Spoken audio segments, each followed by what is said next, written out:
पवन सिंह मतलब कि शेयर कैले बड़न 24 घंटा में 2 बार। हाँ, ऐसा प्रतिक्रिया तार लोग की इंस्टाग्राम पर देखेला मिलल हो या कहीं ना कहीं पावर स्टार पवन सिंह बड़ा चीज कोनो लेवल के काम करलन तब वही पोस्ट या रील शेयर करलन। हाँ, 2 बार मतलब प्रतिक्रिया 24 घंटा में देखने को मिला है पावर स्टार पवन सिंह के आईडी पर।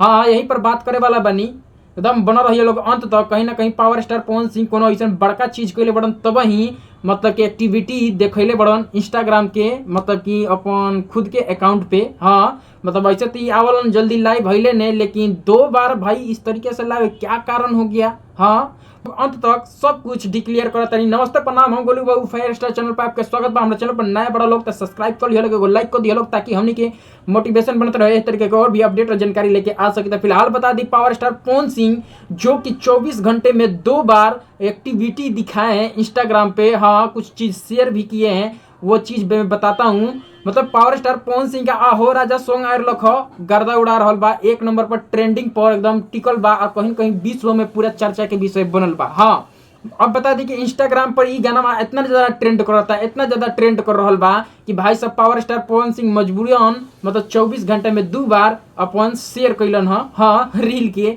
और बतावत रहन कि भाई साहब ए पर देखल जाए तो महसम में पर रील क्रिएट हो चुकल बा 5,08,000 है पर यहाँ शो भी करत हुई। हाँ, 5,08,000 आहो राजा बहुत गर्दा गर्दा उड़ा रहल बा, तबाही मचा रहल बा। वहीं पे पावर स्टार पवन सिंह ताज ले बड़न की गर्दा गर्दा एकदम उड़ रहल बा, गर्दा गर्दा रील क्रिएट हो रहल बा और जबरदस्त तरीके से गाना ट्रेंड भी कर रहल बा। हाँ, वाकई देखे वाला बात बा। वेब कंपनी से आया रहे गाना, जबरदस्त गाना रहे। एक और मजे के बाद बता दी कि दूसरा ई बा पोस्ट कर लेलन। हाँ, कि भाई साहब बबुआन गाना जोन की 50 मिलियन क्रॉस कर गई। हाँ, 50 मिलियन क्रॉस कर गए और बता दी कि 61 नंबर पर ई गाना ट्रेंड कर रहल बा। लाइक के देख लिया जाओ तो 5.5 लाख लाइक पर मिलल बा और कमेंट भाई 53,968 कमेंट भाई मिलल बा।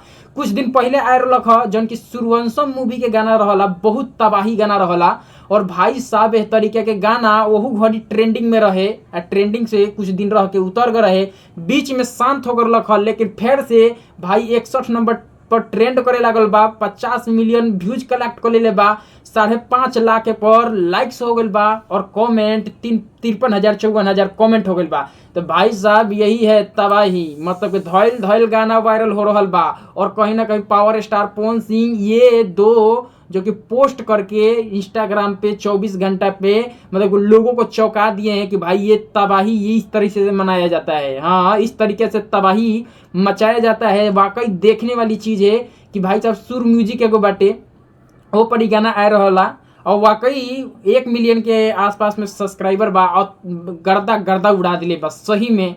मतलब कि पावर ही जैसे बेटा जनरेट होता है और वाकई ये चीज पावर स्टार पवन सिंह दिखा चुके हैं। इंस्टाग्राम के बारे में देख लिया जाए तो इंस्टाग्राम पर 1.2 मिलियन मतलब के पर रील क्रिएट भइल बा, जबरदस्त। मतलब कि कहल जाए कि भाई ब्रह्मांड हिल गइल बा, वाकई ब्रह्मांड हिल गइल बा पावर स्टार पवन सिंह के तरफ से। और बता दी कि 11 लेटेस्ट न्यूज हमनी के पास आ चुकल बा और तारा लोग के ये चीज ना बताएम सब। हाँ, 2-3 दिन वेट करके बताएम सब। बहुत अच्छा एकदम एक बावड़ी तहलका तारा लोग के बीच में पावर स्टार पवन सिंह मतलब करनामा करे वाला बड़न। वाकई देख के कहबा लोग वाह, पावर स्टार पवन सिंह यही है, यही है। तो फिलहाल नेक्स्ट वीडियो में मिलत नहीं। हाँ, हमारे चैनल पर नया बड़ा लोग तो सब्सक्राइब करो लोग और लाइक करो लोग और दबा के शेयर करो लोग ताकि वीडियो आगे तक बढ़े। हाँ, और फिलहाल के लिए नेक्स्ट वीडियो में मिलत नहीं, तब तक लेके लिए जय भारत जय हिंद।